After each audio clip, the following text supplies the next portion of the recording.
Ok, je crois que là, nous sommes live. Bonjour, bonjour, bonjour, bonjour. J'espère que vous allez tous bien. Moi, je vais très bien. Alors, nous sommes enfin le 24, le 24 mai pour notre première émission, la première diffusion de notre émission Spotlight. Alors, Spotlight, c'est quoi Spotlight? Spotlight, c'est un concept qui consiste à mettre sous les lumières, comme le nom le dit, sous les projecteurs, les entrepreneurs, les success stories, les personnes qui sont susceptibles d'influencer ou de motiver la jeunesse africaine. Donc, on a pensé que on a besoin de plus de modèles dans notre communauté, et puis Spotlight sera à pour défi de ramener toutes ces brillantes personnes et de les présenter au public, quoi. Donc, aujourd'hui, nous avons l'honneur d'avoir Charlotte Ngaï comme invitée pour notre première émission. Donc, je me connecte à Charlotte.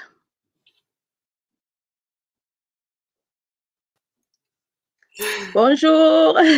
Bonjour, Francine. Bonjour, Charlotte. Comment tu vas? Comment tu vas, Charlotte? Très bien, très bien. Je vais bien, et toi? Ah, je vais bien également. Oh, tu es ravissante. J'adore ta coiffure. Merci. Donc, voilà, nous sommes là. Chose promise, chose due. Je vais te laisser te présenter. Tu te présentes brièvement, tu nous dis qui tu es. Et voilà quoi. Donc, tu as la parole, Charlotte. Ok. Donc, je suis Charlotte Ngaï. J'ai 31 ans. J'habite actuellement en Suède, mariée, des enfants, femme, un peu la vie normale, mis à part le fait que j'entreprends. De formation, je suis une scientifique, biologiste en sciences environnementales. Et depuis quelques années déjà, je suis dans diverses activités entrepreneuriales. OK. Ouais. Donc, c'est un peu ça. Vous m'avez sûrement connu avec Femmes Smart Online. Il y a aussi le Pont Bédian qui aide à la mobilité internationale.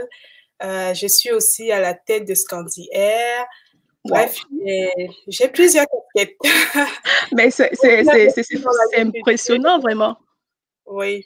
C'est très impressionnant, Charlotte, avoir tout ce que toutes ces activités que tu fais en même temps, vraiment, c'est très impressionnant. Et justement, c'est pour cela, c'est l'une des raisons pour lesquelles j'ai tenu à t'inviter, l'équipe de Brightest Mind a tenu à t'inviter sur le plateau de Spotlight, parce que tu passes parfaitement avec le profil que nous recherchons. Donc, vraiment, bienvenue, et puis, on va...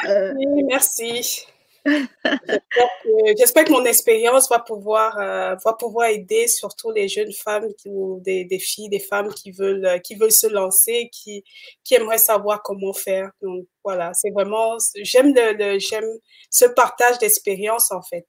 Ok, oui, on a eu, je te l'ai dit, on a eu vraiment beaucoup de personnes qui ont en offre, qui ont demandé à avoir plus d'informations.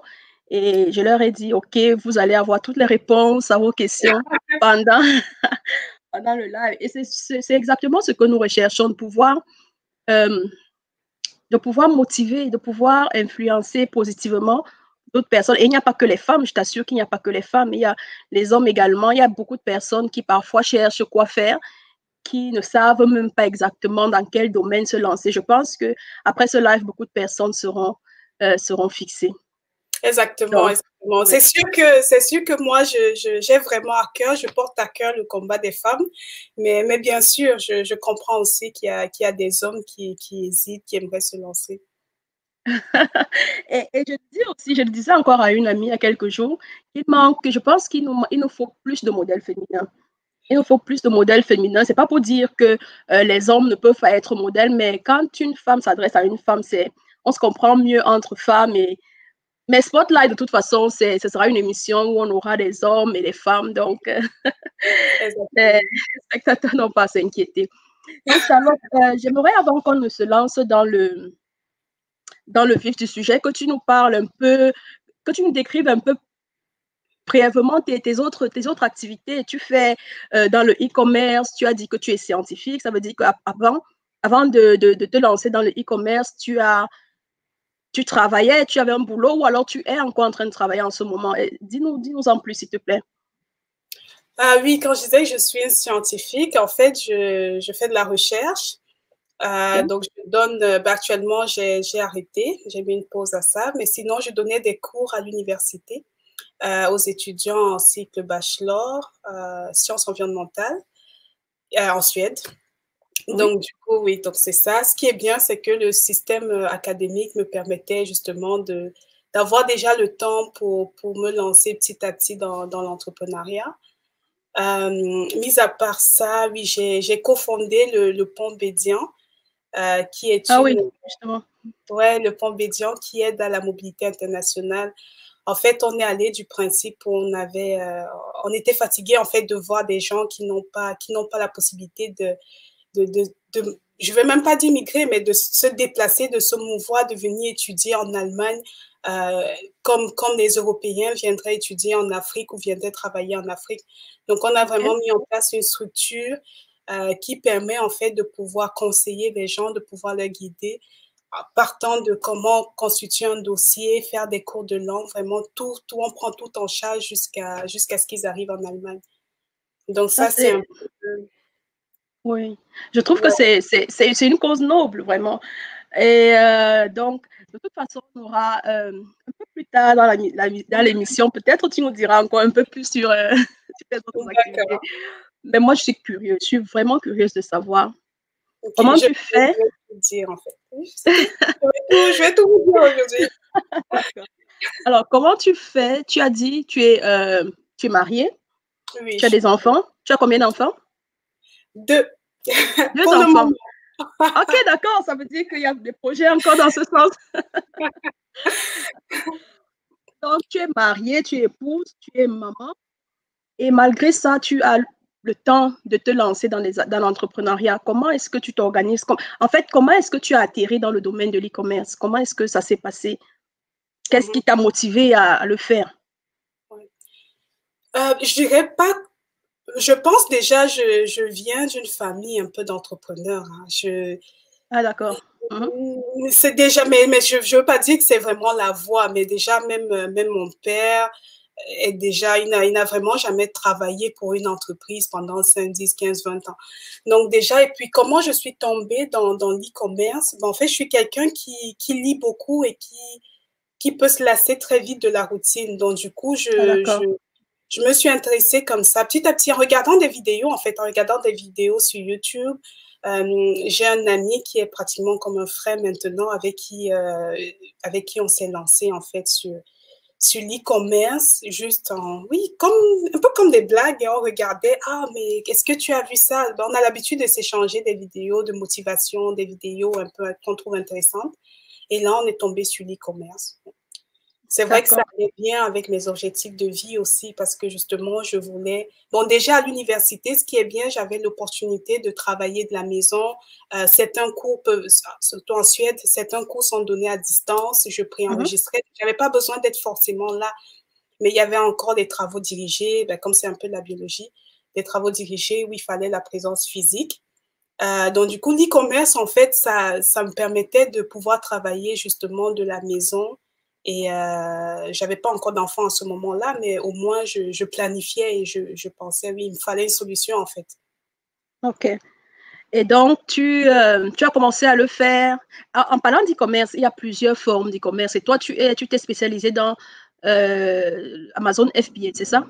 Exactement, d'Amazon FBA, ouais. Pour ceux qui comprennent pas FBA, en fait, c'est juste que Amazon euh, envoie vos produits. En fait, vous utilisez la plateforme d'Amazon pour vendre vos produits et une fois que le client achète, ben, Amazon livre à votre place. C'est la Ah, différence d'accord. entre le FBM où c'est vous-même qui allez livrer le produit. OK. Ouais. Ah, justement, on est déjà en plein dedans. La prochaine question allait être euh, c'est quoi en fait Amazon FBA? C'est vrai qu'on dit e-commerce, mais c'est quoi le principe? Et là, tu nous as dit. Ça veut dire qu'en fait, la personne le commerçant, tu n'as pas tu n'as pas de marchandises en stock chez toi, comment ça se passe exactement? Donc déjà, l'e-commerce, dans le commerce en ligne en général, c'est Mm-hmm. le fait de vendre sur Internet. Maintenant, Oui. pour vendre sur Internet, vous pouvez avoir votre propre site. J'ai par exemple un site de vente où je vends directement mes produits, mais vous pouvez passer par Amazon. L'avantage avec Amazon, c'est que vous avez directement accès à 300 millions de clients, quoi. Et Le là, c'est client, oui, sur la plateforme déjà, oui, c'est un avantage, ça. donc, dès que vous commencez le premier jour, vous avez déjà accès à tous ces clients. Donc là, c'est Amazon. Après, dans l'e-commerce, vous pouvez faire du dropshipping. C'est vrai que même dans Amazon, vous pouvez faire du dropshipping. Bon, le dropshipping est un peu différent. Si tu veux, j'expliquerai plus tard. Et maintenant, dans Amazon, tu peux choisir en fait d'imposer ta marque sur des articles. Par exemple, tu prendrais le téléphone et tu dirais, bon, je vais imposer ma marque dessus et maintenant, ce téléphone s'appellerait Guy, par exemple. Oui. Donc là, ce serait du private label, ce que je fais. Mais certaines personnes décident aussi tout simplement d'acheter des articles, en fait, et de les revendre directement. Donc là, ça peut être du retail arbitrage. Ça, c'est quand tu achètes, tu vas dans les magasins, tu scannes les produits pour savoir, pour connaître ta marge, en fait, de profit. Par exemple, tu as des magasins de soldes. Tu vas un jour, tu trouves un magasin qui est en train de vouloir fermer. Donc, qu'est-ce que tu te dis? Ah, mais ce magasin ferme, c'est une opportunité. Tu scannes certains produits pour savoir la marge de profit. Une fois que tu vois que non, c'est une marge qui te convient, tu envoies maintenant à Amazon et Amazon, sur la plateforme, les gens vont acheter et tu prends la différence. Donc, ça, c'est le retail arbitrage. C'est pas ce que je fais. Tu peux aussi faire de l'online arbitrage. C'est du genre, au lieu de partir dans les magasins pour acheter les produits, ben, ce que tu fais, tu es chez toi, sur ton ordinateur, tu cherches soit des sites internet, soit des boutiques qui ferment, mais où tu as accès en fait directement étant chez toi. Tu achètes en ligne, tu envoies sur Amazon, dans l'entrepôt d'Amazon en ligne, et là, tu mets en vente et les gens ont directement accès à ces produits-là. Donc, ça aussi, c'est une autre forme. Après, tu as le dropshipping aussi, où là, en fait, tu crées une boutique. Tu peux aussi faire sur Internet où tu crées ta fiche de produit. Tu as le produit et tout. Tu dis combien de temps tu vas mettre pour livrer. Et après, mais tu n'as pas le produit, en fait. Tu n'as jamais acheté le produit. C'est une fois, en fait, qu'un client va commander le produit dans ta boutique que tu vas aller, en fait, voir ton fournisseur pour dire, OK, quelqu'un vient de commander. Quand le produit envoie au client. Et là, ton bénéfice sera la différence, en fait, entre le prix dans ta boutique, sur ta fiche client, et puis le prix d'achat chez le fournisseur. Donc, il y a vraiment plusieurs en fonction du temps, par exemple, en fonction de votre personnalité, en fonction de ce que chacun recherche. Il y a plusieurs techniques, en fait. Et moi, justement, j'ai choisi le private label où tu achètes en grande quantité, tu mets ta marque dessus, tu envoies à Amazon et qui s'occupe de vendre. D'accord. J'ai eu une question d'un de nos abonnés qui demandait comment il aimerait investir, comment est-ce qu'il doit procéder, qu'est-ce que le processus. Il n'a pas une idée, il ne sait même pas en fait ce qu'il va pouvoir vendre. Il sait juste qu'il veut se lancer dans l'e-commerce et comment est-ce qu'il doit procéder en fait. Quelqu'un comme ça, il est étudiant, sachant qu'il est étudiant. Oui. Ben, déjà, ok, c'est vrai que le fait d'être étudiant, c'est un cas particulier, mais déjà, admettons, je reviendrai sur le fait d'être étudiant. Donc, tu veux vendre, il sait vraiment pas. Il a juste entendu parler. Il ne sait pas quel produit, il ne sait pas quoi vendre. Il ne sait pas quel produit vendre, il ne sait pas exactement. Quoi vendre. Bon, déjà, non, peut-être c'est même mieux de commencer par le fait qu'il soit étudiant. Vu qu'il est étudiant, parce que la première étape, en fait, pour vendre sur Amazon, ça va être d'ouvrir un compte vendeur. Et en ouvrant un compte vendeur, tu peux décider, en fait, de t'enregistrer comme particulier, donc une personne physique, et décider de vendre sur Amazon. Ou alors, tu peux ouvrir une entreprise et vendre, en fait, en tant qu'entreprise. Donc, quand tu t'enregistres en tant que personne physique, Amazon considère que ce n'est pas vraiment une activité commerciale et tu peux vendre simplement jusqu'à une limite. Par exemple, en Allemagne, c'est 15 000 euros. à partir de 15 000 euros, Amazon va te demander absolument de t'enregistrer vraiment comme une entreprise parce que ça devient une activité commerciale, quoi. Oui, oui. Donc, pour un étudiant, l'idée serait de commencer juste en tant que particulier. Mais si vraiment l'étudiant veut, ce qui est vraiment très louable, hein, ce qui est bien, si un étudiant veut vraiment commencer sur Amazon et avoir ça comme une source de revenus supplémentaire qui pourrait même permettre de payer certaines factures, le mieux, c'est d'ouvrir directement une entreprise. Mais je sais, il y a des gens, il y a une personne seulement dans mon programme, en fait, de formation, elle est étudiante en France. On reviendra dessus.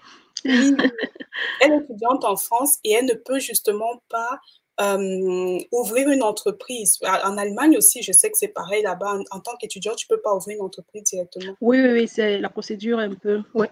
Voilà.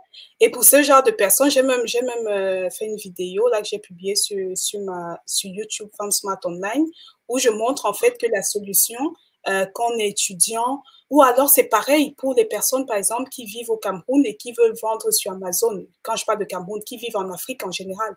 Donc la solution en fait c'est de créer d'être eux résidents. Il y a des pays par exemple comme l'Estonie, comme les États-Unis. Tu es au Cameroun, par exemple, où tu es étudiant, tu deviens résident, résident pardon, en Estonie. Et là, vraiment, c'est très simple. Je parle dans la vidéo comment faire, je donne des liens d'où aller. Il y a des prestataires de services qui s'occupent de tout.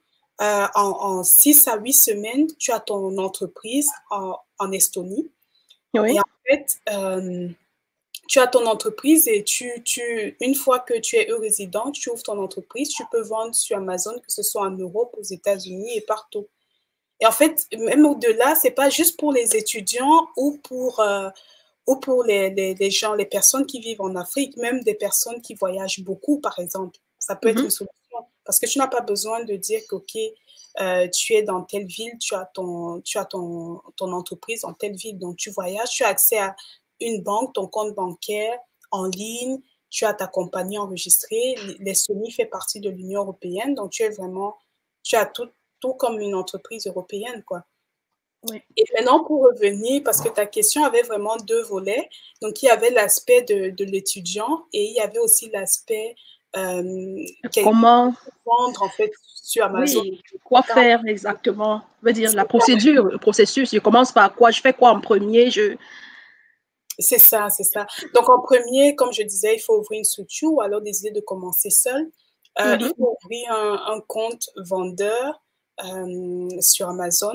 Donc, bon, sur les comptes, il y a deux types de comptes. Il y a un compte individuel pour ceux qui veulent commencer et qui veulent vendre moins de 0 à 40 articles. C'est vraiment très avantageux. Donc, vous pouvez commencer avec ce compte vendeur-là.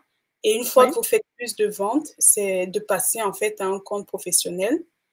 Et là, ce sera environ 40 € par mois. Et c'est vraiment, vraiment avantageux quand vous faites plus de 40 ventes par mois. Donc, après avoir ouvert le compte,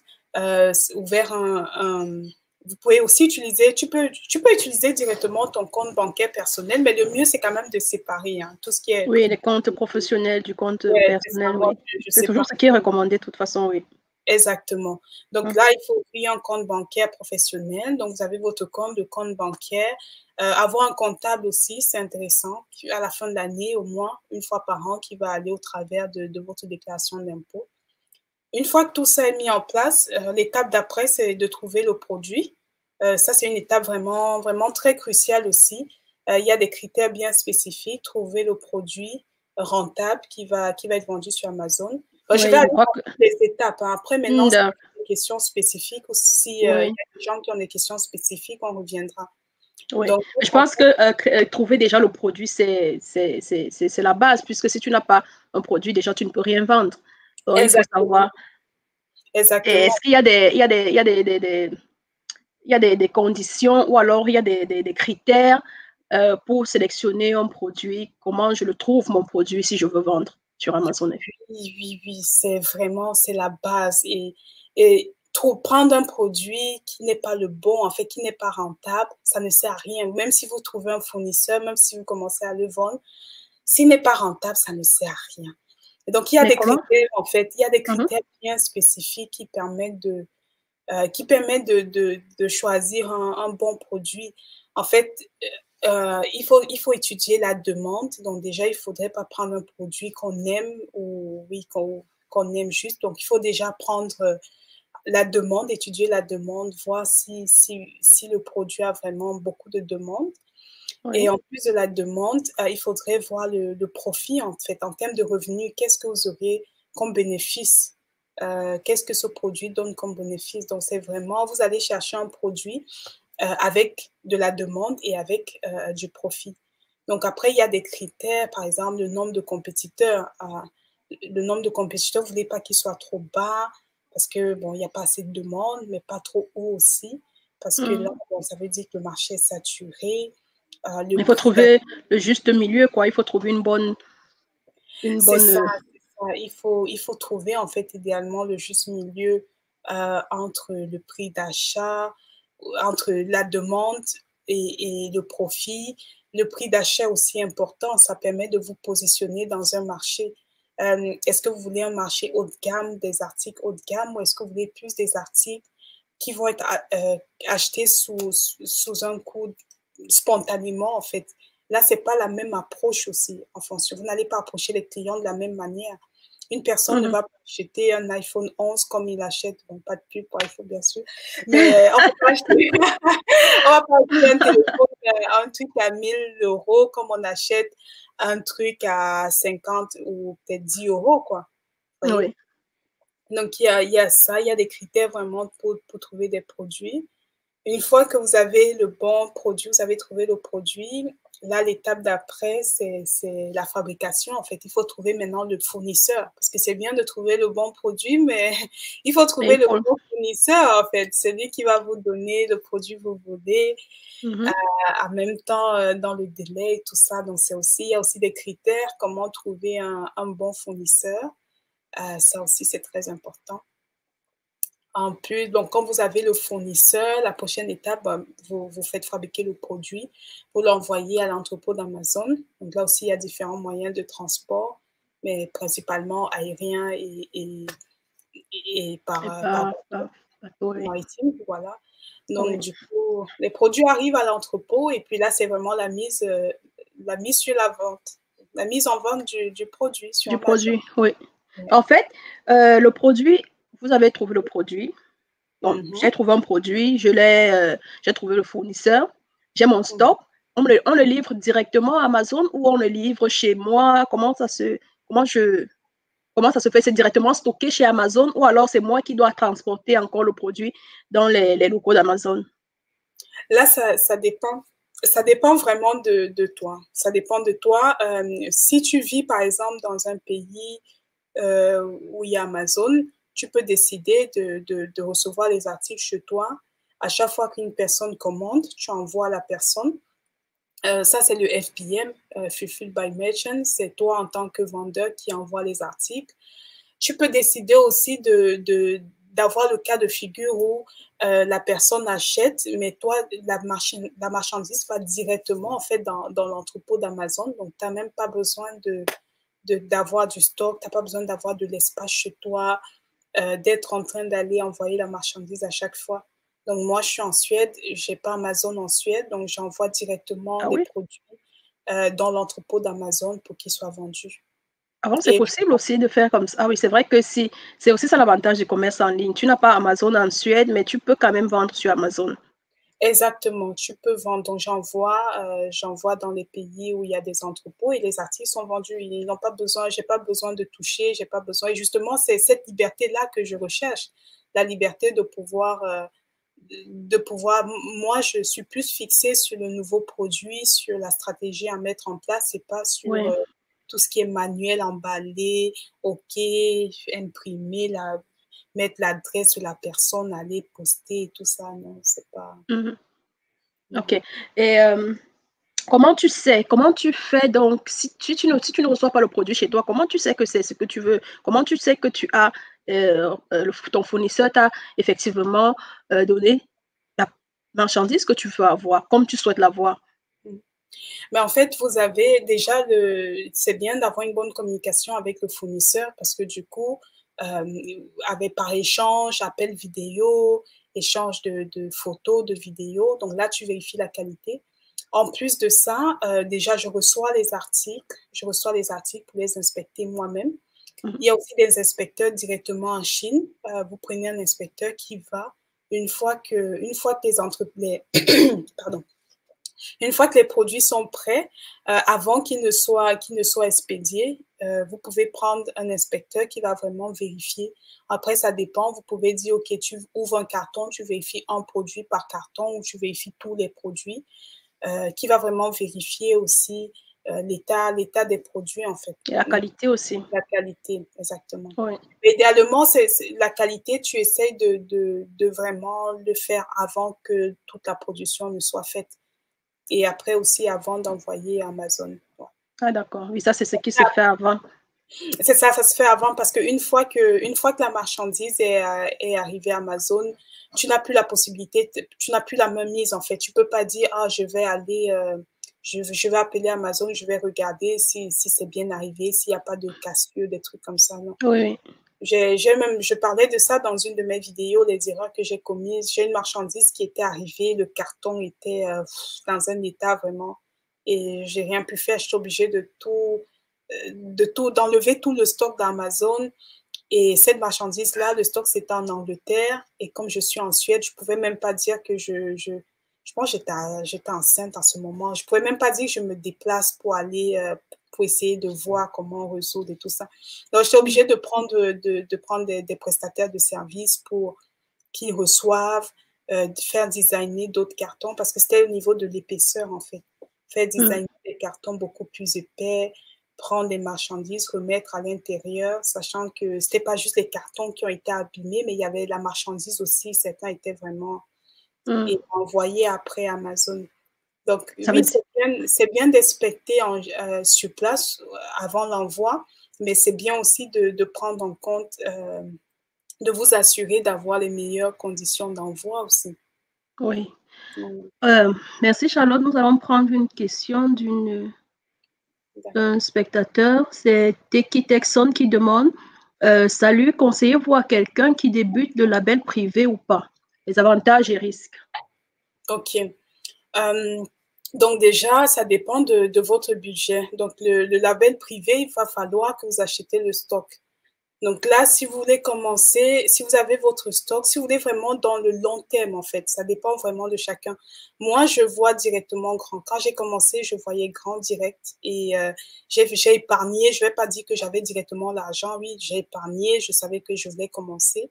Donc là, oui, si vous avez le budget, je vous conseille directement le label privé. Label privé. Oui, vous êtes sûr d'avoir en fait des bénéfices sur le long terme. Et en plus, l'avantage aussi, c'est le temps de travail. Parce que oui, vous prenez le temps pour chercher le produit, pour trouver le fournisseur, mais une fois que c'est fait, ben, vous n'avez pratiquement plus rien à faire, quoi. Là, l'argent rentre tout seul. Donc, en dormant, en marchant. Oui, c'est ce qu'on veut en fait avec les revenus passifs. Donc, je conseillerais ça. Maintenant, si quelqu'un veut vraiment commencer, qui n'a pas assez d'argent, mais veut quand même commencer, parce que le truc, c'est vraiment de commencer, de faire quelque chose. Ben là, oui, vous pouvez aller dans les magasins, faire du retail arbitrage, acheter des choses, des articles, mais vous allez faire ça constamment, quoi. Au moins jusqu'à ce que vous puissiez avoir le capital nécessaire pour maintenant vous lancer, quoi. Dans le label privé. Exactement. Et le label privé aussi, ce qui est bien, c'est que vous construisez, c'est un peu comme un enfant, vous construisez quelque chose qui vous appartient, quoi. Oui, vous pouvez vendre Amazon, mais vous pouvez avoir... C'est votre marque, en fait, que vous êtes en train de construire. C'est ça, c'est votre marque. Et vous pouvez avoir votre site Internet aussi à côté d'Amazon. Donc, c'est deux approches différentes. Donc, il y a des avantages. L'avantage, c'est au niveau des bénéfices à long terme, c'est au niveau du temps de travail. En même temps, si vous êtes dynamique, vous êtes quelqu'un si vous pouvez chercher des produits à chaque fois, si vous n'avez pas beaucoup de capital, vous commencez par le retail arbitrage ou l'online arbitrage ou le dropshipping aussi. D'accord. Juste l'inconvénient du dropshipping, c'est le temps de livraison. Mais si vous pouvez, jouer avec ça, c'est parfait, quoi. Donc, pour répondre à la question de Teki Texon, un débutant, si le débutant a le capital, tu conseillerais de se lancer directement dans le label privé. Je conseillerais directement de se lancer dans le label privé, ouais. Et elle a demandé, la personne, bon, oui, elle, demandé si c'est les avantages et les risques. C'est quoi les avantages et les risques du label privé? Ben, j'ai parlé de ça. L'avantage, c'est le profit sur le long terme. C'est au niveau de la gestion du temps. Vous avez plus de temps pour faire autre chose. Les risques, oui. Comme pas de risques. Les risques, ce serait, je parlais même pas de risques. Qu'est-ce qu'on va dire risque? Parce qu'on va dire perdre de l'argent, mais perdre de l'argent, de toute façon, même si c'est pas dans le label privé, vous pouvez perdre de l'argent. Donc, c'est pas un oui, oui, oui. Dans tout investissement, il y a un risque. Donc, je dirais peut-être pas risque, mais inconvénient, c'est le fait qu'il faut un budget de départ. C'est pas qu'il y a un risque supplémentaire de prendre, par exemple, le private au dropshipping. Non. C'est les mêmes risques, en fait, liés au fait que, oui, vous pouvez acheter un produit qui se vend pas. Ouais. Et un autre avantage aussi du private label, quand vous... Oui, j'utilise tellement de mots en anglais. Ce sont des termes techniques. Moi, j'ai juste le label privé en tête. Oui, donc avec le label privé, c'est que vous construisez, vous avez une entreprise, en fait, que vous mettez en place et les gens ne se rendent pas compte. Après, si vous arrêtez Amazon, vous pouvez vendre, en fait, votre entreprise. Ah, d'accord. Donc, ça aussi, c'est un avantage. Ah, oui. Tu ne perds pas forcément, tu perds pas de l'argent, en fait, parce que tu peux revendre ce que tu as mis en place pour qu'une autre personne continue avec. La marque, oui. Et du coup, c'est des gens, donc si vous n'avez pas d'argent, beaucoup d'argent, vous commencez directement à construire votre entreprise. Mais pour ceux qui ont de l'argent, vraiment, ils peuvent commencer par Amazon en achetant directement une boutique qui a été mise en place par quelqu'un d'autre. Donc ça, c'est encore beaucoup plus rapide, en fait. Ah, ok. Mais en achetant une boutique, c'est avec le produit aussi ou alors vous pouvez changer de produit, mais vous utilisez quand même la boutique? Comment ça se passe? Les deux sont possibles. Vous pouvez continuer avec le même produit ou vous pouvez... de toute façon, c'est une boutique, donc après, vous ajoutez les produits dans la boutique. Oui, c'est un peu comme quand physiquement, là, quand on rachète un magasin avec des produits à l'intérieur. Vous avez le stock et après, vous pouvez décider de rajouter, de changer, Oui, les deux sont possibles. Rester avec le même produit. Ce qui est bien, c'est que quand vous rachetez, vous avez directement tout l'historique, en fait. Il te dit, OK, il y a déjà fait. Qui fait tel bénéfice par mois. Donc, tout est déjà listé, donc tu sais à quoi t'attendre. D'accord. Tu as parlé de budget tout à l'heure et justement, on a une question de Phoenix qui dit comment trouver un fournisseur? Quel est selon vous un budget nécessaire pour lancer cette actualité? Comment trouver un fournisseur? Donc, sa question a deux volets. Le fournisseur, déjà, comment le trouver? OK. Donc, le fournisseur, la plupart des gens trouvent en Asie, principalement en Chine. Ben, pourquoi? Parce que vous pouvez jouer sur la quantité, du coup, c'est moins cher. Vous pouvez aussi trouver les fournisseurs localement. Comme dans votre pays où vous êtes où c'est ça, dans votre pays où vous résidez, ou alors je sais que je trouve, par exemple, en Allemagne, je ne suis pas en Allemagne, mais au moins en Europe, quoi. Vous pouvez trouver localement ou dans un autre pays voisin, ou alors en Asie. Maintenant, peut-être qu'il voudrait, ou elle voudrait savoir aussi précisément sur quelle plateforme. Là, il y a DigiGate, il y a Alibaba. AliExpress, c'est plus pour les échantillons, donc plus Alibaba. Là, c'est vraiment les plateformes qui sont utilisées. Après, pour des gens qui peuvent aller en Chine, c'est vraiment bien. Il y a différentes foires qui vous permettent de trouver des fournisseurs. Ce qui est bien, des gens qui sont avec moi, j'ai déjà une liste de fournisseurs aussi, vu que je suis allée en Chine. Donc, du coup, oui, vous avez plusieurs moyens, en fait, d'avoir des fournisseurs. Mais ceux qui commencent vraiment, qui ne font pas partie d'un groupe, ce serait vraiment de trouver sur Internet. C'est sûr qu'au début, il n'y a pas de relation de confiance. Donc, il y a aussi des critères, en fait, pour trouver un fournisseur. Un fournisseur, exactement. OK. Et selon toi, le budget nécessaire pour se lancer, c'est clair que le budget va certainement être différent, mais tu penses que quel est le minimum nécessaire? pour commencer? Je dirais que le minimum dépend vraiment du produit avec lequel vous allez aller, hein, mais je dirais avoir au moins 1 000 €, ce serait bien. Ouais, 1000 1 000 €, euros. ce serait bien. Vous n'êtes pas obligé de l'avoir en une fois parce que vous payez déjà 30 d'apport pour commencer, en fait, la production de Mhm. vos articles. Donc, il faut avoir au moins 30 quand vous commencez et avoir le reste des 70 il faut compter un délai de 3-4 semaines après.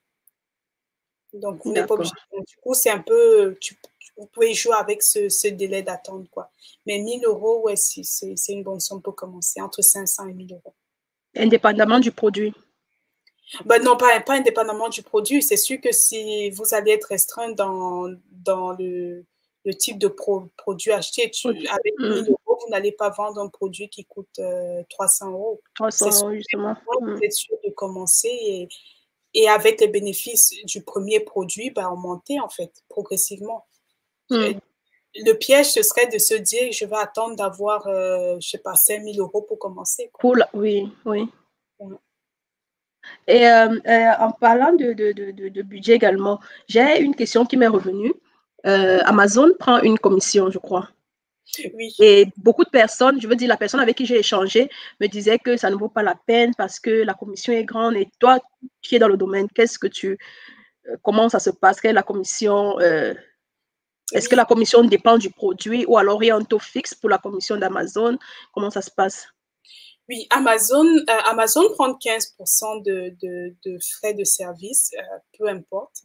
Donc, du coup, en fait, il faut compter même 30 compter 30 de frais qui ira dans Amazon. Parce qu'après, vous avez des frais d'envoi aussi. C'est sûr que ça va dépendre après ça va dépendre de la taille de votre produit, du poids.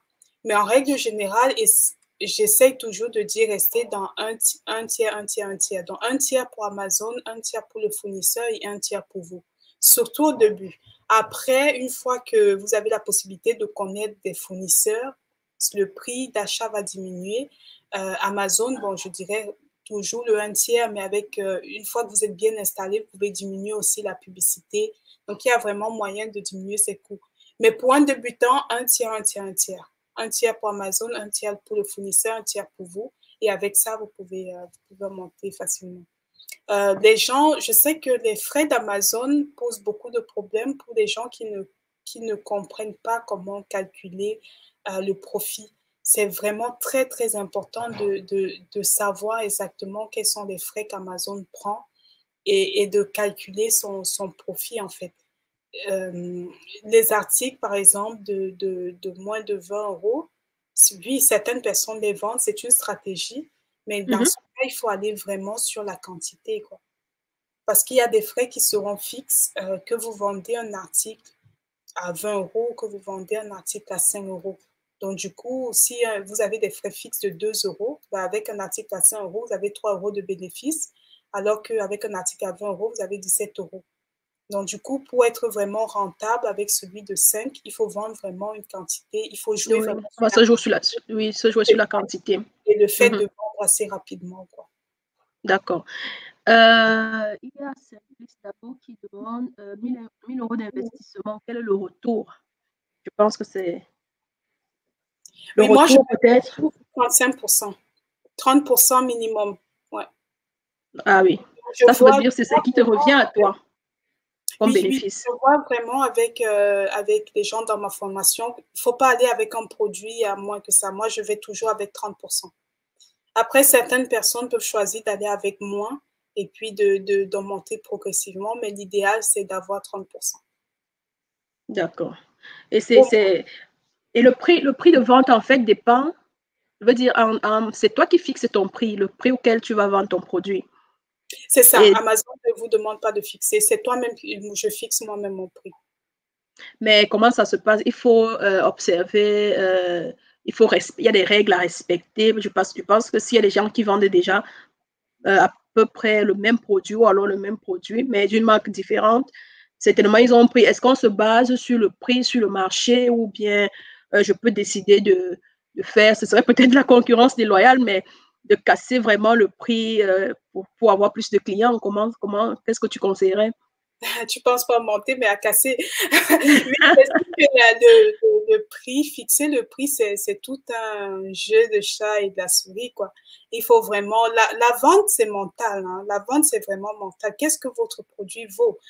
C'est sûr que si vous avez ce verre d'eau qui est déjà en train d'être vendu sur Amazon, vous venez avec le même verre d'eau. Vous allez vous attendre à quoi? Ça va être difficile à vendre, ça allait rester dans le même prix. Donc, il faut venir avec quelque chose de différent. Il faudrait que moi, je conseille toujours, il faudrait que quand quelqu'un voit votre téléphone, ben, j'ai pas un autre téléphone, mais il faut quand quelqu'un voit deux trucs, votre article et un autre article, qui n'hésite même pas déjà. Donc, si vous avez ça, vous êtes même capable, en fait, de pas baisser votre prix, de l'augmenter, parce que c'est différent. Vous ne venez pas avec la même chose qui existe déjà sur le marché. Donc, vous voyez un produit qui a la demande, mais comment faire, en fait, pour que mon produit soit différent d'un autre produit. Après, au début, bon, c'est des stratégies aussi. Au début, il y a des gens qui vont aller vraiment très bas et augmenter le prix progressivement. Il y a des gens qui vont faire des promos. Bon, après, franchement, c'est un peu, c'est comme quand j'ai commencé ma formation, les gens me disaient, est-ce que tu vas casser le prix, machin? Vous devez savoir ce que vous valez, qu'est-ce que votre produit vaut. C'est pas parce que les gens passent leur temps à faire des réductions, 50, 60%, vous allez commencer à faire aussi votre produit 60%. Est-ce que Apple, vous allez voir le iPhone à 70%? Donc, vraiment les utilisateurs d'Apple. C'est ça, c'est vraiment toute une étude du marché, c'est de la psychologie. Et c'est très important aussi d'avoir confiance en vous, confiance en votre produit, confiance en ce que vous faites en fait. Et moi, c'est ça, c'est vraiment ça joue beaucoup.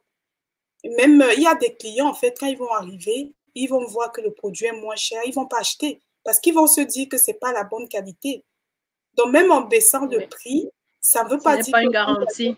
non, c'est pas une garantie. C'est pas parce que vous allez baisser le prix que les gens vont acheter, courir, acheter. Il y a des gens, quand ils vont acheter sur Amazon, ils se disent que si c'est cher, c'est la bonne qualité. Les trucs moins chers, non, ça doit être des trucs contrefaits, ça doit être... Donc, c'est savoir où se positionner, en fait. Très important. Oui.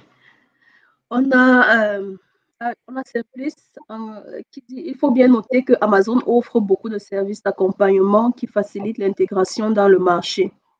Oui, c'est vrai ça? Oui, beaucoup. Ah, d'accord. Ça veut dire une sorte de workshop. Quand tu te lances, Amazon t'offre des formations. C'est quoi concrètement? Pas formation dans ce style, mais ils ont des webinaires, comment on appelle en français? Oui, des webinaires. Webinaires. Je crois que le mot en français également, je ne connais pas webinaire. Oui. Désolée. Donc, ils ont des webinaires qu'ils organisent.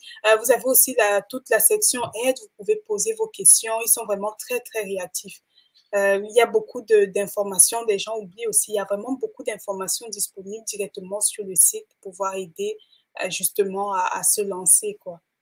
Et le service client, même pour les vendeurs, est vraiment... Il suffit d'appeler si vous avez une question, ouvrir un cas dans le centre vendeur. Vous avez l'opportunité d'envoyer des messages, vous demander ce que vous voulez par rapport à votre inventaire. Et ils sont très réactifs. Il y a même la possibilité de dire quand c'est urgent et ils vous rappellent directement. D'accord. On va prendre une autre question de JM. Alors, il dit bonjour Francis, bonjour Charlotte. Quel statut juridique conseillerais-tu à quelqu'un qui veut se lancer sur Amazon FBA? Quel statut juridique? On a parlé de ça au début, je crois, de créer une entreprise, c'est ça? Oui. C'est l'idéal. Oui, c'est l'idéal, franchement, c'est l'idéal. Bon, je ne suis pas juriste, là, mais quand il parle de statut juridique, après, les entreprises aussi vont dépendre du pays dans lequel vous vivez. Je pense juste en étant auto-entrepreneur, je ne sais pas à quoi ça correspond en Allemagne où il habite. Je crois, oui, il y a ça. Il y a aussi le Gewerbeschein. Je crois il faut, comment est-ce qu'on appelle ça? Oui. Donc, il y a des trucs propre à chaque entreprise, mais juste avec un statut d'auto-entrepreneur, vous commencez. Après, si vous voulez changer de statut plus tard, Amazon n'a pas de souci de ce côté-là. C'est un peu comme quand vous commencez individuel, après vous passez en entreprise, vous envoyez juste le document d'enregistrement et votre compte continue à tourner, quoi. Oui, je pense également que ça se joue également au niveau du chiffre d'affaires parce que ici en Allemagne, par exemple, jusqu'à un certain montant, je crois que c'est 17 500 euros, tu es comme auto-entrepreneur et après, au-delà de ça, tu dois t'enregistrer, tu dois prendre une autre forme, quoi. Ben pour ça, il y a Pierre Ngama Célestin qui est vraiment, il est en Allemagne et il est très, très calé dans tout ce qui est création d'entreprise. Donc, je pense qu'il pourrait vraiment guider dans ce genre de questions. Ouais. D'accord. Mais dans la plupart des cas, ouais, ça dépend en fait maintenant des spécificités de chaque pays. Mais en tant qu'auto-entrepreneur, ouvrir juste une simple compagnie, entreprise, vous avez l'opportunité de vendre sur Amazon. C'est pas des obligations liées vraiment à Amazon. Là, ça va être vraiment plus lié au pays, aux impôts en fait dans le pays dans lequel vous résidez. D'accord. On a Phoenix qui demande, faites-vous des formations pour accompagner les personnes débutantes qui souhaitent se lancer dans cette activité? Je pense que justement, ça va nous amener à parler de ton programme parce que je sais, tu m'as dit que tu as un programme sur Amazon FBA. Alors, dis-nous en plus, s'il te plaît.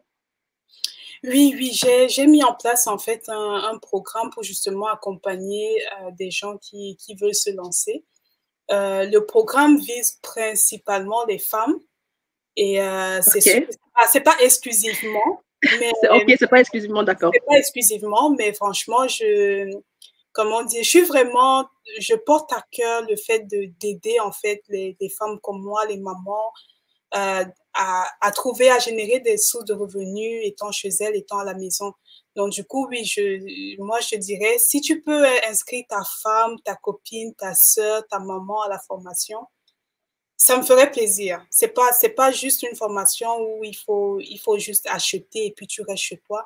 On se voit vraiment une fois par semaine en coaching privé ou en groupe, mais en live, où je vois, par exemple, si c'est la recherche de produits, on va ensemble sur la recherche de produits, les gens posent des questions, on est vraiment, donc, oui, j'offre une formation, principalement pour les femmes, mais pas exclusivement.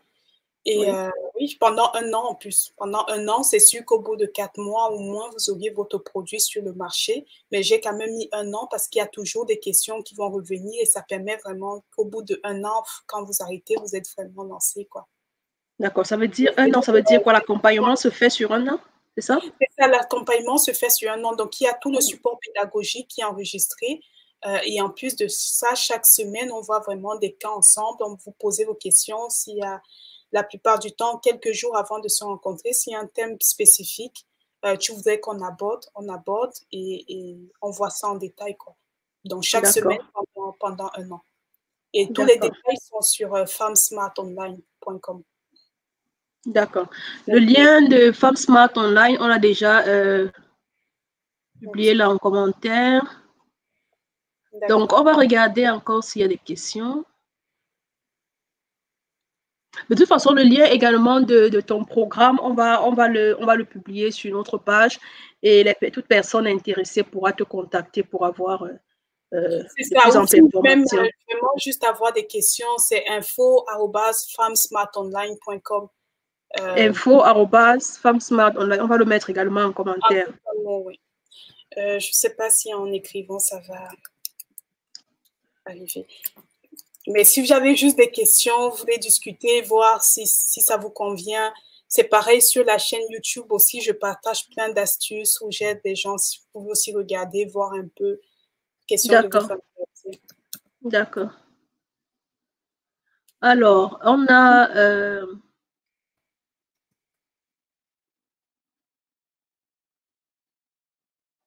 Ah oui, le lien a été posté déjà. Ok. On a une question.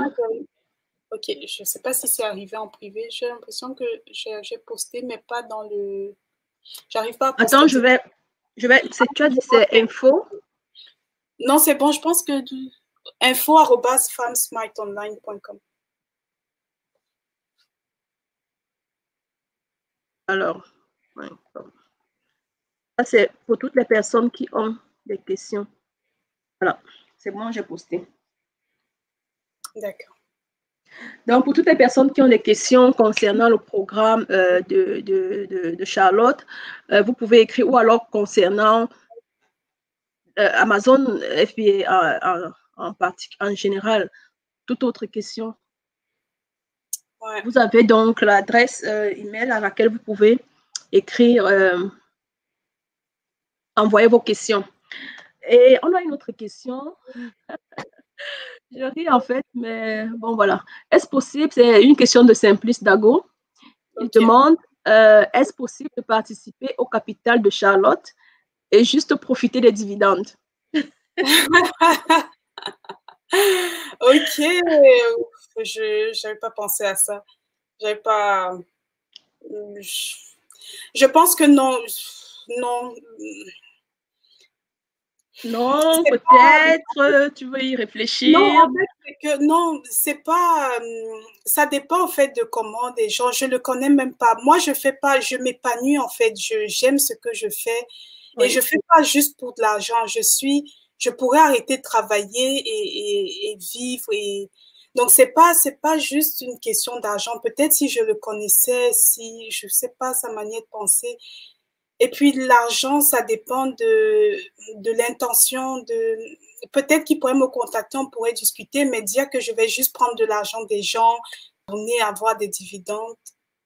Hmm. Non, Ben, moi, je le connais, c'est quelqu'un de très fiable, donc on pourra en ah, parler en off okay. de toute façon. D'accord, okay.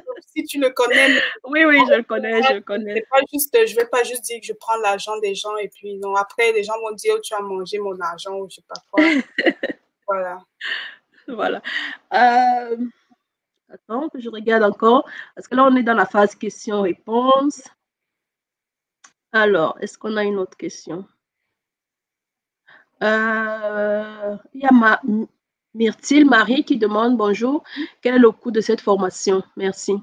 Ben, je pense que avec le lien, les informations sont sur le site ou bien qu'est-ce que tu veux nous dire? Oui, les informations sont sur le site et en une fois, en fait, ça dépend du mode de paiement. En une fois, c'est 997 €. Après, vous payez jusqu'à 5 fois ou jusqu'à 3 fois. Donc, les infos sont vraiment sur le site. Ouais. D'accord. Vous savez aussi, ce qui est bien, c'est que, donc j'ai déjà parlé de la façon de suivre chaque semaine, mais vous recevez déjà aussi 3 produits qui sont vraiment rentables à vendre. Vous avez la liste de fournisseurs aussi. Donc, Oui. c'est vraiment un avantage énorme, quoi. OK. Et on n'a pas parlé encore, Okay. un petit bonus que tu offres à nos amis qui sont connectés. C'est quoi? Tu peux nous en dire plus? Tu m'as dit que tu avais un petit cadeau pour Oui, je voulais en fait aider ceux qui veulent se lancer. C'était sûr parce que la recherche du produit est vraiment importante. Donc, c'était vraiment j'ai regroupé comment trouver un produit vraiment rentable en 2 heures et même sans logiciel parce que des fois, vous avez besoin de logiciels payants pour trouver un Oui. produit rentable. Donc, j'ai mis vraiment étape par étape comment trouver un produit rentable. Alors, Donc, ça, c'est très. ça aussi peut être, le guide peut aussi être téléchargé sur le site. Vraiment, ouais, j'ai. Ça, c'est très généreux parce que je pense que c'est vraiment, avant même de s'enregistrer et tout, il faut déjà savoir ce qu'on va vendre. Et la recherche du produit est vraiment primordiale. Donc, merci Charlotte pour ce cadeau. On a une autre question d'Assandra. Quel monde faut-il avoir pour se lancer dans Amazon? Je ne comprends pas très bien la question d'Assandra. Est-ce que tu peux la reformuler, s'il te plaît? Quel monde faut-il avoir? Je n'ai vraiment pas compris la question, Sandra. S'il te plaît, est-ce que tu peux reformuler ta question? Okay. Donc, On va avancer pendant qu'elle. Ah, le mindset. ah oui, quel mindset? Ah oui, c'est vrai que c'est important. Alors, dis-nous, Charlotte, c'est quoi? Ça veut dire que c'est tout le monde qui peut le faire. Quel est le mindset qu'il faut avoir? Et ça rejoint aussi une question que j'avais. Quelles sont les qualités Oui, non, je que pense. quelqu'un qui veut se lancer devrait avoir? peut-être ce ne sera pas par ordre, mais je pense qu'il faut avoir déjà de la confiance en soi. Il faut avoir la volonté de réussir, la confiance en soi, la volonté de réussir. Le travail en groupe, parce que ça a l'air d'être un travail individuel, personnel, mais je suis entourée, j'ai des groupes, je suis dans des groupes, j'échange avec des personnes qui vendent dans ma zone.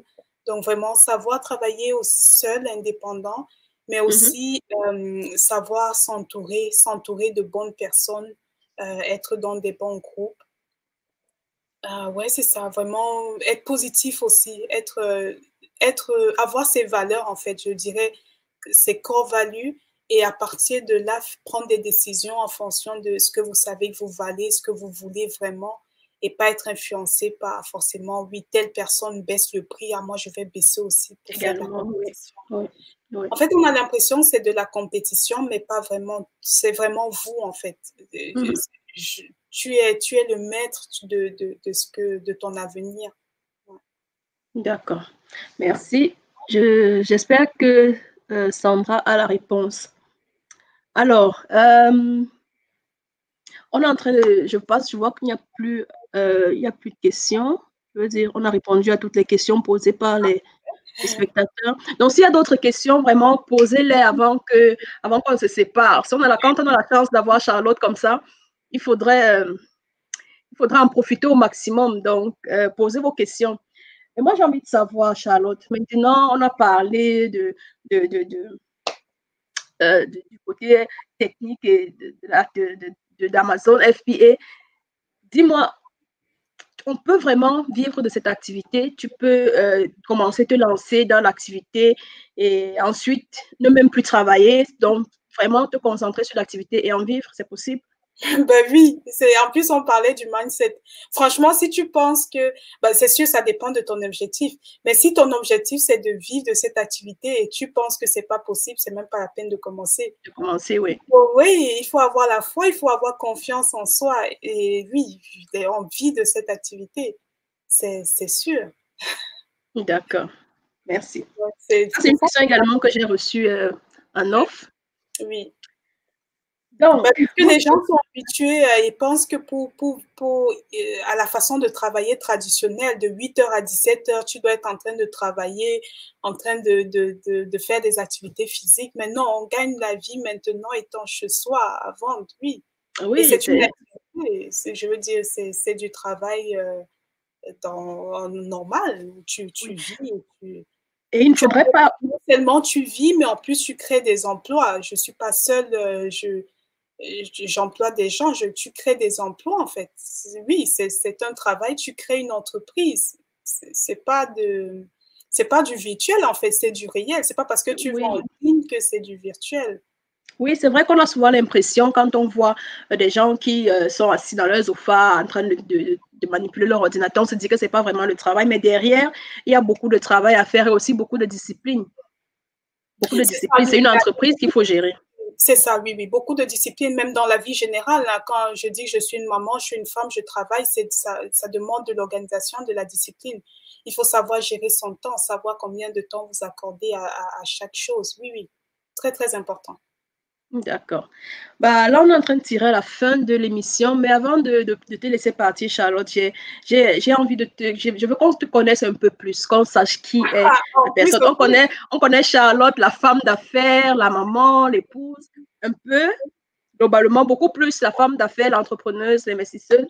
Mais dis-nous, c'est quoi, qu'est-ce que tu fais? Parce que tu as tellement de. C'est influençant, c'est quoi le mot? J'ai oublié. Ça fait même un peu peur. Comment tu fais pour te sortir, pour t'en sortir dans toutes ces activités?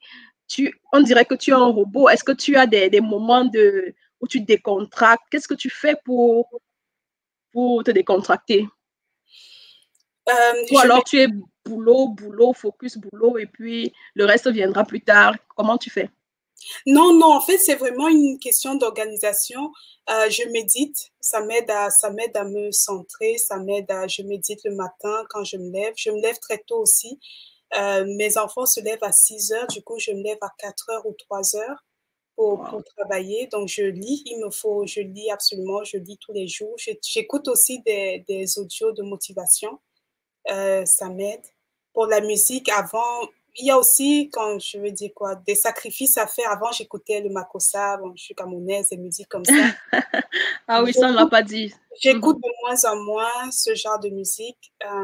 J'écoute beaucoup de musique classique de plus en plus. C'est pas pour cela péter, hein, les gens disent oui, machin. Non, c'est juste scientifiquement prouvé.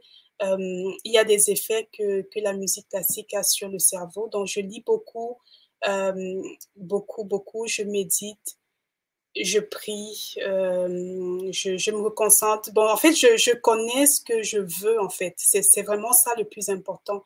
Je veux passer du temps avec ma famille. Donc, du coup, il y a des sacrifices à faire. Je me couche très tôt parce que je veux me lever tôt pour pouvoir travailler avant que les enfants ne se lèvent. Comme ça, quand ils sont debout, je passe du temps avec eux. Et au lieu de travailler 7 heures par jour et pas faire grand-chose, je travaille très peu de temps, mais quand je travaille vraiment. Donc, intensément, que ce soit efficient. Exactement. Donc, ouais, c'est un peu ça. Oui, tu nous as dit que tu lis beaucoup. C'est quoi? Tes lectures sont basées sur un domaine précis ou alors qu'est-ce que tu lis? Quels sont les domaines dans lesquels tu lis? Si tu fais dans Amazon FBA, je serais amenée à croire que la plupart de tes livres, ce que je vois derrière toi là. Non, j'ai pas vraiment de livres en fait sur Amazon, non. Je lis beaucoup. Je sais pas si vous voyez, mais c'est peut-être pas évident à voir. On voit juste beaucoup de livres et c'est impressionnant. Je lis en anglais aussi, The Magic of Thinking Big, See You at the Top. Ce genre de oui, ça je connais, oui. Ask and It is Given. Ça, c'est des livres qui te permettent d'avoir vraiment, de savoir que pour avoir, il faut demander comment, pour ceux qui ne savent pas comment vendre, comment je suis passée, par exemple, de l'échec au succès en vendant. Oui. Franchement, c'est un livre vraiment super intéressant de Frank Better. La magie la magie de voir grand. De voir grand, il est déjà, de croire, il est déjà complètement abîmé. Mais ça prouve qu'il n'est pas là juste pour orner ton étagère. Non, il faudrait que vous dites, c'est pas, j'ai des petites postées, j'ai des trucs. Ça aussi, penser et devenir riche. Je lis en anglais, mais vous pouvez trouver tout ça. En français également. Père riche, père pauvre. Père pauvre, un classique. Vraiment, ce genre de livre. Dale Carnegie. Oui. Ouais, comment se faire des amis, influencer les autres. Oui, ça, je connais aussi. Ouais, je lis ce genre de livre. C'est beaucoup de développement personnel parce que je pense que, comme la question de Sandra, c'était vraiment le mindset, il faut se forger un bon mindset pour pouvoir entreprendre égal, quel que soit le domaine dans lequel on veut se lancer. Le mindset est important et pour se forger son mindset, il faut vraiment lire.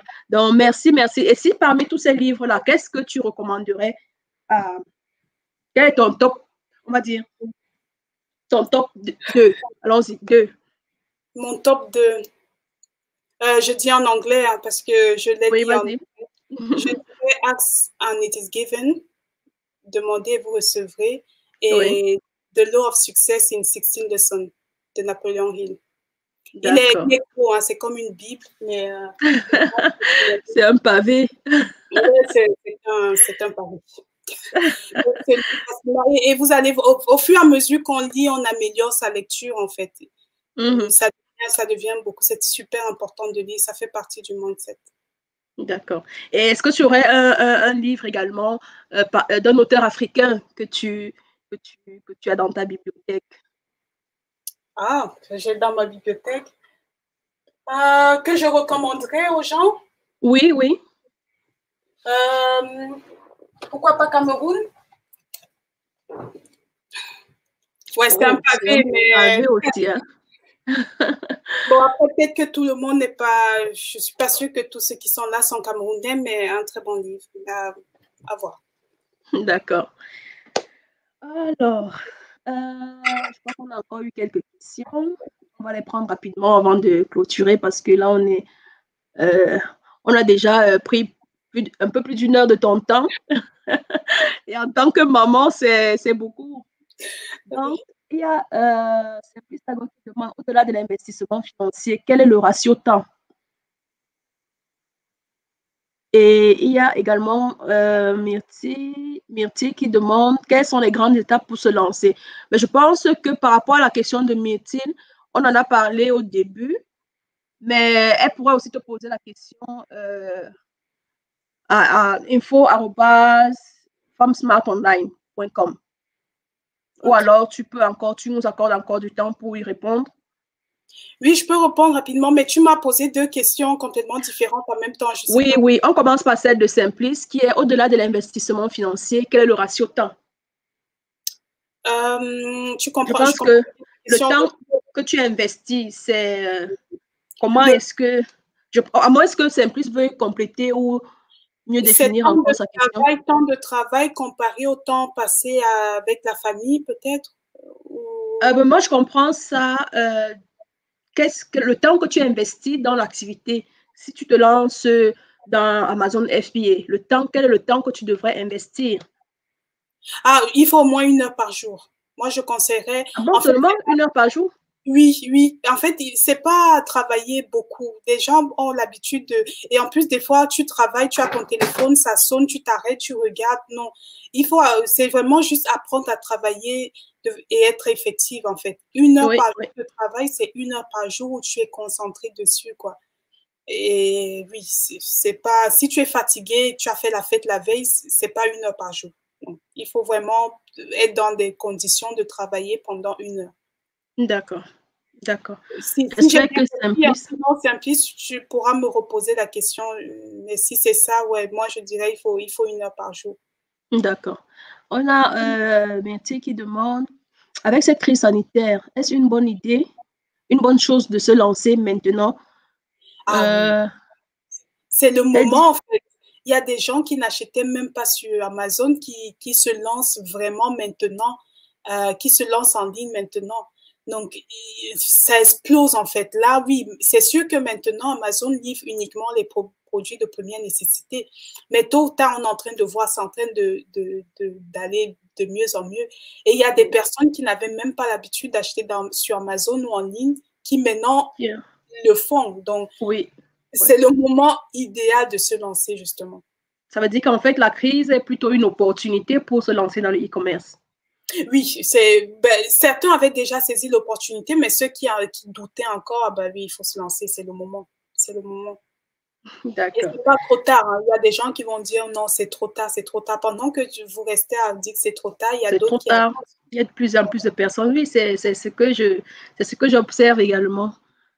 Alors, ouais, je crois que là, on a fait le tour. On a fait le tour. Donc, je pense qu'on va se séparer bientôt. Oui. Mais avant de te laisser partir, j'espère avoir à toutes tes questions. Oui, pour le moment, en fait, je ne vois plus de questions, donc je suppose que tu as répondu à toutes les questions. Oui. Ah non, il y avait la question de Métis encore. Quelles sont les grandes étapes pour se lancer?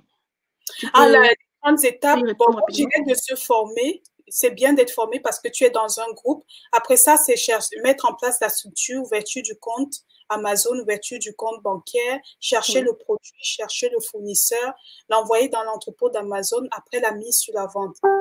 Donc, c'est vraiment les grandes étapes. D'accord. Il y a peut-être... Il y a Kentela Laure qui dit la mienne, non, s'il vous plaît. C'était quoi ta question? Peut-être qu'on a dû... Ah, il dit... attends, je vois. Un instant, je vais remonter. Kentela Laure. Bonjour mesdames, merci pour le thème. Quelle stratégie conseillez-vous en cas de fermeture du compte pour un cas de garantie A à Z et pour les évaluations négatives? Je crois que ça, c'est une question, c'est pourquoi je ne... Oui, donc si je comprends rien. Elle voudrait fermer son compte. En fait, tu as des stratégies en fait pour pouvoir améliorer l'état entre guillemets de santé de ton compte. après, tu veux vraiment le fermer pour ouvrir un autre. Peut-être qu'elle pourrait me contacter pour qu'on voit ça. OK. Oui. Donc, Kentela, alors, s'il te plaît, il faut écrire à Charlotte. Ou alors, son compte a été fermé. Peut-être c'est ça. Je pense peut-être son compte a été fermé et elle voudrait l'ouvrir. Bon, ça, je ne peux pas. Je pense qu'elle est encore connectée. S'il te plaît, Kentela, Sinon, tu peux reformuler ta question ou alors la spécifier ou alors la poser à Charlotte directement à travers l'adresse email qu'elle a donnée. oui, bah, je pense que c'est peut-être ça. Peut-être que son compte a été fermé parce qu'en fait, bah, pour ceux qui ne connaissent pas, Amazon a des règles très strictes, par exemple, au niveau de quand vous envoyez vous-même vos produits, Amazon veut, par exemple, que ces vendeurs reçoivent les produits vraiment dans les délais recommandés. Réduit. Par exemple, Oui. les Prime reçoivent en 1-2 jours. Donc, si vous livrez vous-même les produits et que le client, au bout d'une semaine, n'a pas reçu son produit, Amazon peut suspendre votre compte. Donc, il y a vraiment toute une procédure à mettre en place pour avoir son compte à nouveau actif. Et c'est pareil aussi pour des gens qui, par exemple, tu mets en place tu vends un produit avec beaucoup d'évaluations négatives. Donc, les gens Ah la oui, possibilité de recevoir des cris, des commentaires sur vos articles, oui. de dire qu'ils aiment, pourquoi ils aiment, mais aussi de dire qu'ils n'aiment pas et pourquoi ils n'aiment pas. Donc, si vous avez vraiment trop de commentaires négatifs, si vous faites quelque chose qui va à l'encontre des règles, vous essayez de soudoyer des clients pour qu'ils ils vous laissent des commentaires, Amazon suspend le compte dans ces cas-là. Et Ah, je d'accord. vois aussi, oui, dans la formation, comment gérer ce genre de situation. OK. Bien sûr, il y a moyen d'éviter, mais quand ça arrive, oui, il faut les gérer. D'accord. OK. Ah oui, justement, Kentela a complété en disant que le compte a été fermé par Amazon. Donc, elle va te contacter et puis, Il y a vraiment toute une stratégie à mettre en place et c'est à prendre très, très au sérieux. Quand Amazon ferme le compte comme ça, Amazon protège les clients. C'est vraiment quand on dit le client est roi. Et je pense que c'est pour ça qu'ils réussissent sur le marché parce qu'ils ont compris cette règle. Le client est roi. Vous êtes vendeur, mais si vous allez à l'encontre du client, Amazon ferme votre compte. Mais par contre, quand vous suivez les règles d'Amazon, vous allez voir, c'est très facile moi, en tout cas, je trouve vraiment facile de gérer avec eux. Mais dès qu'il y a un truc, vous allez à l'encontre. Ouais. Ça, c'est pas une question qu'on peut répondre ici. C'est vraiment, c'est très, très sérieux. Et oui, c'est par cas spécifique, quoi. OK.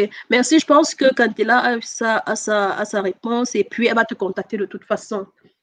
Donc, Charlotte, merci à toutes les personnes qui étaient connectées, qui ont suivi ce live. J'espère que vous avez eu des réponses à toutes vos questions. Et si vous avez encore des questions, comme on l'a dit, vous pouvez écrire à Charlotte à l'adresse. Charlotte, tu peux nous rappeler l'adresse, s'il te plaît? Oui, c'était info@femsmartonline.com. Oui, on va encore poster. Femmes Smart Online, Facebook et tout ça, Instagram, vous pouvez juste envoyer le message, je recevrai. Oui, donc tous les liens de Charlotte, du site web, de YouTube, Instagram et autres, nous allons les poster en commentaire à la fin de cette vidéo. Avant de te laisser partir, Charlotte, j'aimerais que tu te prêtes à un jeu. J'espère que tu peux accepter. OK. OK, on va jouer. Que tu parraines 3 à 5 personnes qui, pour toi, ont le profil pour passer à notre émission. Qu'est-ce que des personnes, ça peut être des entrepreneurs, ça peut être des personnes qui ont des success stories qui t'ont influencé, qui t'ont marqué et qui pour toi devraient passer à notre émission. À une liste de personnes que j'aimerais. Oui, trois à 5 noms, allez, comme ça, à la volée, on va. Par exemple, je ne sais pas si vous connaissez Patricia Kankou. Elle est coach pour ceux qui veulent monter des entreprises, vraiment une dame. Elle habite à New York, super, super dynamique. Je pense qu'elle vous aurez beaucoup à apprendre avec elle. Danielle Feugueux, elle a créé Cadeau personnalisé 237. Oui. Elle est vraiment très, très dynamique. Oui. Pierre Ngama Célestin, je pense qu'on en a parlé tout à l'heure au niveau de la création d'entreprises. Oui. Je pourrais aussi aller. Pour les cheveux naturels, Sandra, qui est vraiment... Ouais, Sandra Gefa pourrait y aller. Et des personnes. Je pense que Sandra, je peux déjà dévoiler un petit secret. Sandra sera notre prochaine invitée. En plus, ah ben voilà. Oui, Sandra sera notre prochaine invitée. Elle a accepté aussi c'est notre émission. Donc, je suis donc, les personnes qui veulent. Daniel aussi dans la semaine prochaine. Vraiment très, très que j'aime beaucoup, qui est vraiment très motivée, très positive. Elle a organisé un sommet dernièrement. Elle aussi, elle pourrait bien, oui. Daniel, super. Oui. Donc, en off, on va échanger les contacts des personnes et puis je vais me charger de contacter ces personnes. D'accord, parfait. Donc, alors, qu'est-ce que tu dirais? Un mot de la fin à toutes les personnes qui ont envie de se lancer dans Amazon FBA. Qu'est-ce que tu veux leur dire? Un petit conseil? Pour terminer. Ouais, moi je dirais je vois Delphine qui parle de knowledge is power. Je voudrais qu'on continue en disant it's power only when it's used. Donc franchement, ça ne sert à rien d'avoir du savoir sans l'utiliser.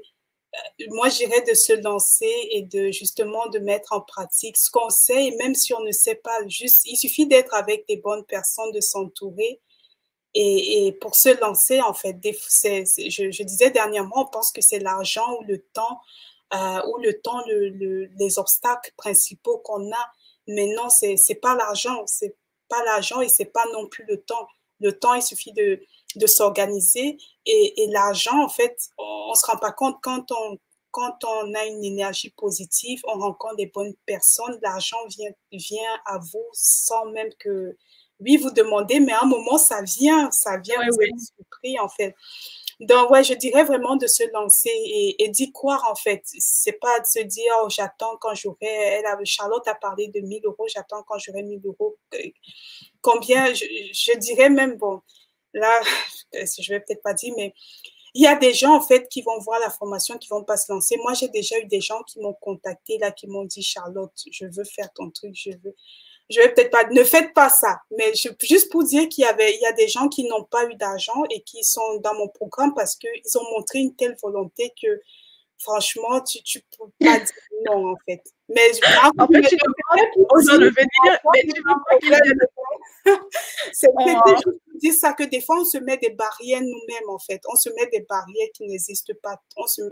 C'est ça. Oui, d'accord. Ouais. Bah, sur ces belles paroles, nous allons une fois de plus te dire merci, Charlotte. Merci. Merci, Francine, et merci à tous ceux qui étaient là. Oui, et le lien du cadeau sera aussi publié sur notre page. Et j'espère que les personnes qui se sont connectées savent maintenant, avoir à peu près une idée de comment est-ce qu'ils peuvent se créer une source de revenus alternative. J'espère qu'après avoir vu ça, au moins, ils savent qu'ils ont déjà une idée. Il y a Amazon, il y a le commerce en ligne en général, et surtout, il y a le mindset, il y a la volonté, il y a la confiance en soi. Oui. Merci, Charlotte, et porte-toi bien. Un gros coucou à ta famille. Et puis, merci. J'espère qu'on te reverra bientôt. On aura l'opportunité de t'avoir une nouvelle fois. Mais oui, je vais suivre aussi les conférences. Je serai de l'autre côté en train de poser des questions aux conférenciers et conférencières. D'accord. Merci Charlotte, et excellent dimanche à toi. Merci à toi aussi. Merci. Au revoir. Au revoir.